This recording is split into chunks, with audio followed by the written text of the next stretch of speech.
पिछले काफी दिन से जंतर मंतर पर पहलवानों का धरना चल रहा था और लगातार पूरे देश ने हर घटनाक्रम पर बड़ी पैनी नजर रखी। आज आपको हम एक बड़ी खबर से रूबरू करा रहे हैं और बड़ी खबर यह है कि जो नाबालिग पहलवान थी उसने अपनी स्टेटमेंट में बदलाव किया। इसकी कई वजह रही हैं और आपको रूबरू कराते हैं नाबालिग पहलवान के पिता से। उन्होंने इस दौरान क्या क्या झेला और ये नौबत क्यों आन पड़ी कि उनको अपनी स्टेटमेंट बदलनी पड़ी।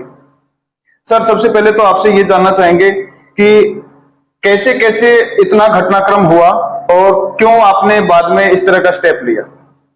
सर, पिछले 40 दिन से मैं लगातार धरने पे साथ हूँ। धरने पे जो, हाँ, ऐसा नहीं कि धरने पे साथ का मतलब हम वहां पे जाके बैठेंगे तो ही धरना साथ है।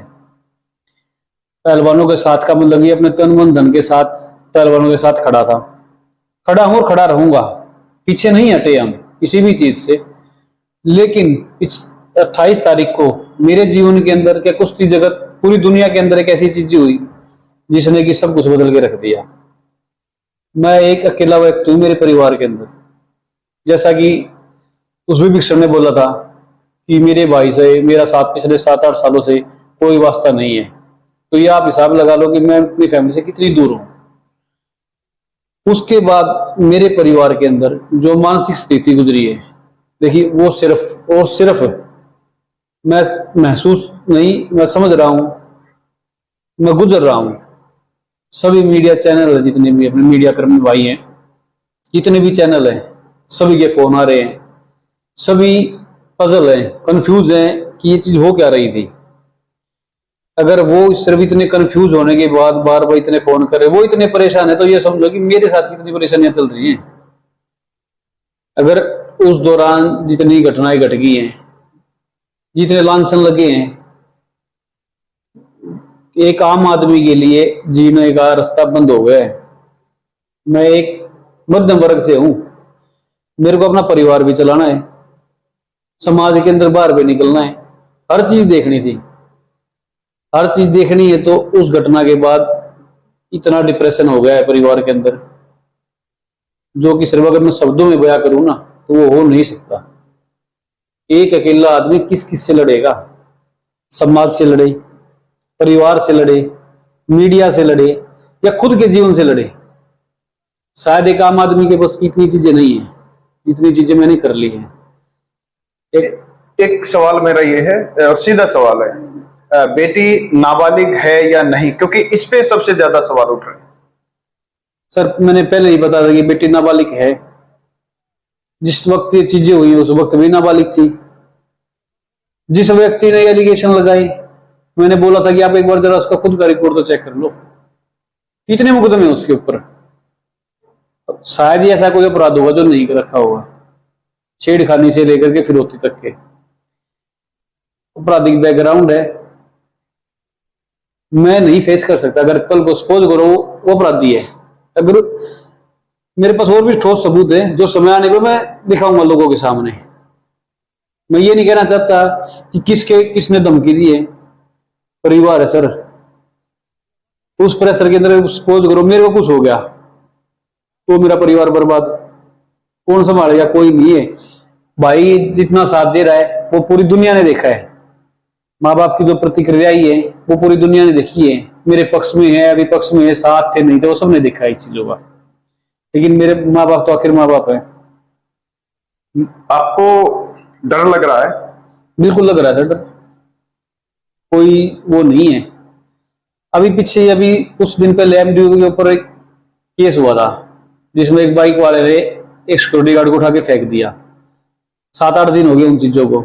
आज तक पुलिस, जबकि सारे सीसीटीवी सब कुछ है, हर जगह है, नई बाइक पता कर सकी, न इस बाइक वाले को पता कर सकी। लेकिन उस घर का चिराग तो बुझ गया। क्या पुलिस उस घर के चिराग को दोबारा रोशन कर सकती है? नहीं कर सकती सर। इसी प्रकार अगर मेरे परिवार के अंदर मेरे को कुछ हो जाता है तो क्या मेरे परिवार को कोई संभाल लेगा? मेरी बेटी को उसका बाप दे सकता है कोई? या मेरी मिसेज को कुछ हो जाता है प्रेशर के अंदर क्या? क्योंकि वो पहले भी मेंटली रूप से बहुत ज्यादा परेशान है, उसको पहले भी। अभी मैं यही पूछ रहा हूँ, अभी परिवार के इस पूरे इंसिडेंट एपिसोड के बाद परिवार की मनोस्थिति कैसी है और घर के अंदर माहौल कैसा है? सर घर तो रहा ही नहीं, ये मान के चलो कि लोगों के सामने घर है लेकिन शमशान घाट हो चुका, हर कोई जिंदा लाश है। कोई किसी को बोलता है तो मुंह उधरा हुआ है, कुछ कह नहीं सकते एक दूसरे को, डिप्रेशन इतनी चीजें हैं। मैंने सोचा कि 2-3 दिन के लिए चलो बाहर घूमने के लिए जाते हैं, थोड़ा माहौल खुश हो जाएगा, थोड़ा बच्चा मेंटली रूप से, लेकिन पीछे से अचानक से फिर मीडिया के अंदर ये चीजें आती है। शाम को 7 बजे मीडिया के अंदर एक खबर आती है कि नाबालिग बयान से पलट गई, नाबालिग ने अपने बयान वापस ले लिए, एक्स्ट्रा एक्स्ट्रा एक्स्ट्रा। कहां से पता चलता है? सूत्रों के हवाले से खबर। मैं इस मीडिया आपके चैनल के थ्रू ये पता करता हूं कि सूत्रों के हवाले से सिर्फ एक नाबालिग का ही पता चल रहा है क्या? इस देश के अंदर इतना घटनाक्रम हुआ है सूत्रों के हवाले से, किसी भी चीज का कुछ नहीं पता चला अभी तक। लेटेस्ट एमडीयू के अंदर वो गुजर गया है, क्या मीडिया के सूत्र वहां पे कोई काम नहीं कर रहे? तो से ये सूत्र पता नहीं कहां से सूत्र आ रहे हैं, पता चल गई, चलो ठीक है भाई, पता चल रही, सभी को मैंने एक बार फोन करके चीज बता दी थी भाई, जो भी कुछ है कोर्ट के अंदर है, कोर्ट का डिसीजन आएगा, आप कर लो। आपने अब जो स्टेटमेंट चेंज की है बेटी ने, क्या है उस स्टेटमेंट में? सर उस स्टेटमेंट की क्या मैं बताता हूँ क्या है। ये सारा घटनाक्रम हुआ कहां से? जब एशिया चैंपियनशिप की जो ट्रायल हुई थी लखनऊ के अंदर 2022 को, कंप्लीट पार्शलिटी थी उसके अंदर। फाइनल कुश्ती स्टार्ट हुई दिल्ली की लड़की के साथ फाइनल। देखो वो भी मेरी बेटी है, मैं नहीं कहता कि वो है, जितनी भी बेटियां रेसलिंग करती है, जितनी नहीं कर रही हैं, सभी मेरी बेटी है, क्योंकि एक बेटी का बाप मैं हूं। मेरे को पता है कि एक बेटी का दर्द क्या होता है, मेरे से ज्यादा कोई नहीं समझ सकता। फाइनल कुश्ती हुई, दिल्ली के साथ फाइनल हुआ, दिल्ली का ही रेफरी उस कुश्ती के अंदर, दिल्ली का ही match chairman. As a rule possible है ही नहीं। कुश्ती स्टार्ट होने से पहले मैंने ऑब्जेक्शन उठाया कि सर कुश्ती खराब हो जाएगी। उनका सीधा एक जवाब था, कुश्ती लड़नी है तो लड़ो, नहीं तो विनर घोषित करते हैं। क्यों भाई, ऐसा क्यों है? आप कोई तो रूल फॉलो करोगे। दिल्ली का रेफरी कैसे हो जाएगा कुश्ती के अंदर? तो कुश्ती ऐसा नहीं कि कुश्ती के बीच में मैंने बोला, कुश्ती स्टार्ट होने से पहले चीज क्लियर कर दी थी कि सर दिल्ली के साथ फाइनल है और दिल्ली का आप रेफरी खड़े कर रहे हो, दिल्ली का मैच चेयरमैन खड़े हो, कौन सा रूल है? कुश्ती खराब होगी सर, कुश्ती हार जाएगी। उससे पहले मेरी बेटी का रीढ़ का ऑपरेशन हुआ है। सबसे हार्ड इंजरी, सबसे खतरनाक इंजरी शायद रीढ़ की हड्डी की होती है, स्पाइन की। उसकी रीढ़ की हड्डी को काट करके डॉक्टर ने एक टुकड़ा बाहर निकाल रखा है। डॉक्टर ने बिल्कुल चीज क्लियर कर दी थी कि भाई पहलवानी तो छोड़ दो, आप स्पोर्ट्स, पहलवानी नहीं कोई भी स्पोर्ट्स छोड़ दो, एक आम लाइफ के अंदर भी अगर इसने कोई हल्की सी भी चीज उठा ली भारी पर, जैसे पानी की बाल्टी को भी, कपड़े वाली चीज, क्योंकि बेटी है इसको दूसरे घर पर भी जाना बिल्कुल मना है।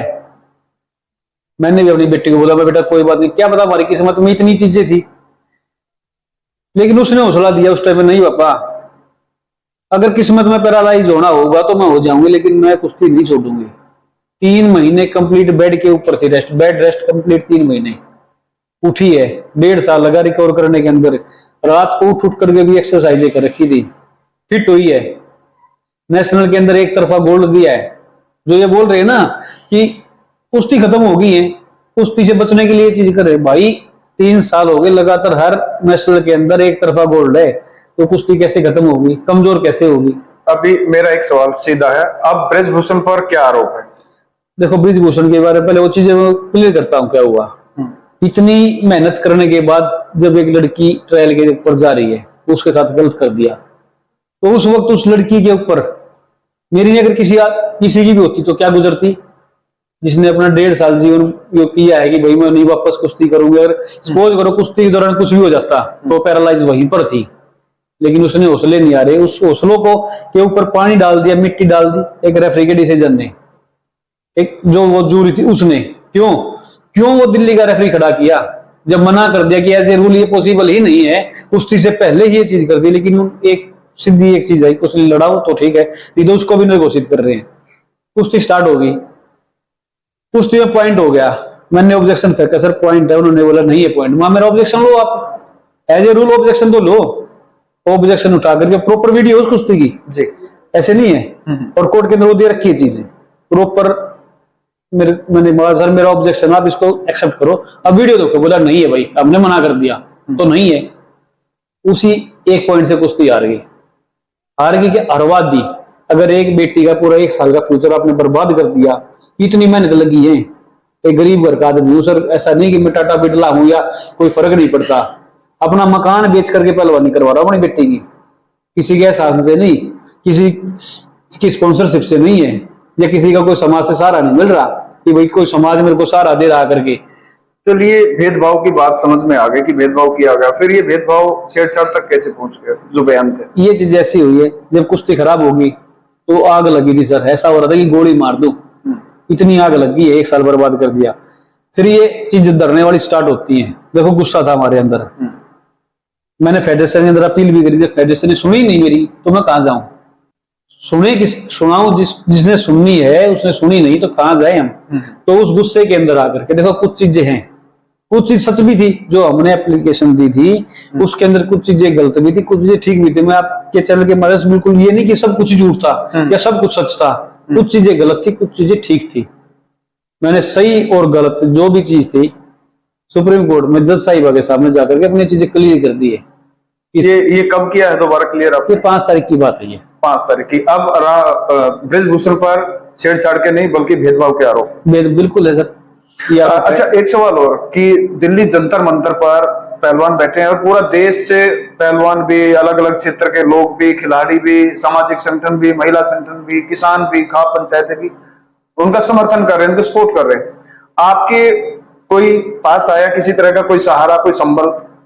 सर सिवाय कुश्ती जगत के, कुश्ती जगत के अंदर भी हमारे हरियाणा के जितने भी कुश्ती को कोच है, अखाड़े संचालक है, जो पहलवान अच्छे पहलवान है, ये नहीं कि जो मिलके कुश्ती लड़ रहे नूराबाज है, वो नहीं, जो अच्छे पहलवान है, ओलंपियन पहलवान है, एशियन के वर्ल्ड के मेडलिस्ट वो पहलवान है, अच्छे अखाड़े संचालक है जिनके नाम है, वो वहां पे जो कोच खलीफा सारे पूरा सपोर्ट किया मेरे को।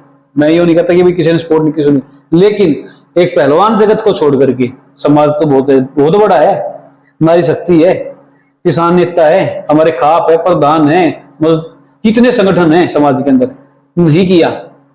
मैं साफ साफ बोल रहा हूं कि चलो कि किसी ने सहयोग नहीं किया, किसी ने मेरे आकर के ये नहीं पूछी भाई 28 तारीख के बाद इतनी चीजें बदले हुए, आपका परिवार कितने प्रेशर के अंदर है, हम आपके साथ खड़े हैं, कोई बातचीत का कोई। लेकिन एक कुश्ती जगत खड़ा था, कुश्ती जगत का मैं जब तक जीऊंगा उस चीज का एहसान है। अगर कुश्ती जगत कहता भाई आज अपनी गर्दन उतार के दे दे, तो मैं गर्दन भी उतार के मेरे दो सवाल हैं। एक तो ये है कि अब बेटी आगे कुश्ती कर पाएगी या नहीं कर पाएगी, और दूसरा ये है कि परिवार अब क्या सोचता है, ये लड़ाई अब आप नहीं लड़ सकते? नहीं सर, बिल्कुल लड़ाई लड़ रहा हूँ, ऐसा नहीं कि लड़ाई नहीं लड़ रहा हूँ, मेरा केस चल रहा है सुप्रीम कोर्ट के अंदर। मैंने अगर लोगों के अंदर ये अफवाह कि उन्होंने केस उठा लिया अपना, कोई केस नहीं उठाया है। सुप्रीम कोर्ट के अंदर मेरा बयान है, मेरी बेटी का बयान है, मैंने कोई केस नहीं उठाया है, नहीं उठाया है। केस चल रहा है, जो चीज गलत थी मैंने जाके बताई है कि ये गलत हुआ था कुश्ती के अंदर, इसकी प्रॉपर वीडियो मैंने वो सबूत दिया है। उसी मजबूती के साथ मैं पैर वालों के साथ आज भी खड़ा हूँ। बेटी अब आगे कुश्ती करेगी? अभी नहीं कर रही सर, कोई कुश्ती छोड़ दो, वो तो अपने रूम के अंदर बंद करके बंद है, खोलती नहीं है। कल शाम को मुश्किल से उसने कुछ खाया पिया था, मैं बाहर लेके चला गया, मैं चलो थोड़ा घूम फिर लो, लेकिन फिर से वही मीडिया के फोन बार बार वो फिर डिप्रेशन के अंदर चले गई, फिर से वही चीज बोला मेरे को कुश्ती करनी नहीं है। लेकिन मैं हौसला नहीं हारूंगा, आज नहीं तो कल, कल नहीं तो परसों, किसी भी चीज को ठीक करने में समय लगेगा। एक आखिरी सवाल है मेरा, बिल्कुल आमतौर पर इस तरह की घटना होती है तब ये आरोप लगते हैं, डर, लोभ, भय, लालच, क्या इनके किसी दबाव में आपने स्टेटमेंट तो नहीं बदली? सर कोई भय नहीं, कोई लोभ नहीं, कोई लालच नहीं, हाँ डर है, मैं स्पष्ट बताता हूँ, डर है भाई। किसी राजनीति से डर नहीं है, किसी नेता से डर नहीं है। आदमी बाहर से डरता है तो अपने घर के अंदर आता है, लेकिन अगर आदमी अपने घर में ही डर जाएगा तो वो कहां जाएगा, वो कहां जाएगा डर के। बिल्कुल, ये एक बड़ी अपडेट, बड़ी खबर, और शायद से पूरा देश इसका वेट कर रहा होगा कि आखिर क्या होना है। नाबालिग जो खिलाड़ी है, पहलवान है, उसने अपनी स्टेटमेंट बदल ली है, और जो खिलाड़ी के पिता है वो कुछ और कहना चाहते हैं। जो बार बार ये चीज हो रही थी वो नाबालिग नहीं है, ये चीज नहीं है। जो डॉक्यूमेंट उस विभिक्षण ने दिखाए थे वो खुद मैंने दिल्ली पुलिस को दे रखे थे। अब आप ये देखिए कि प्रेशर क्या चीज होती है। सुप्रीम कोर्ट के सत्ताधीश थे कि इसके अंदर कोई भी बाहर नहीं आएगा, नाम नहीं ले सकते हो। अब डायरेक्ट नाम लिया गया, मीडिया के थ्रू नाम लिया गया। देखो क्या किसी ने उस मीडिया के ऊपर कार्रवाई करी? नहीं करी। क्या उस व्यक्ति के ऊपर, मेरा छोड़ देखो, मैं तो डरता हूं, मैं स्पष्ट बता रहा हूं भाई, डर लगता है। जीवन प्यारा है, क्योंकि मेरे को अगर कुछ होता है, मेरे परिवार में किसी सदस्य को कुछ होता है तो बाद में परिवार बर्बाद है। देखिए लेकिन ये इतनी हमारी जिम्मेदारी भी है कि हमें प्रेस के एथिक्स पता होना चाहिए कि जो माइनर बच्चा है उसकी आइडेंटिटी रिवील नहीं कर सकते, और हमने उस खबर की भी किसी तरह का हमने उस खबर को नहीं चलाया, ना ही आपकी या आपकी बेटी की आइडेंटिटी रिवील की। और इस बार भी आपको भरोसा दिलाते हैं कि आपको इस तरह का शायद कंप्लेंट करने का मौका नहीं मिलेगा कि हमने आपकी बात ना दिखाई और आपका जो पहचान है उसको उजागर किया। नहीं, बिल्कुल सर। तो ये खबर थी, ये अपडेट है, और शायद इससे बड़ी अपडेट आज के दिन कोई नहीं हो सकती, क्योंकि जिस तरह से नाबालिग खिलाड़ी के पिता ने कहा कि उन्होंने अपनी स्टेटमेंट सुप्रीम कोर्ट में चेंज कर दी है।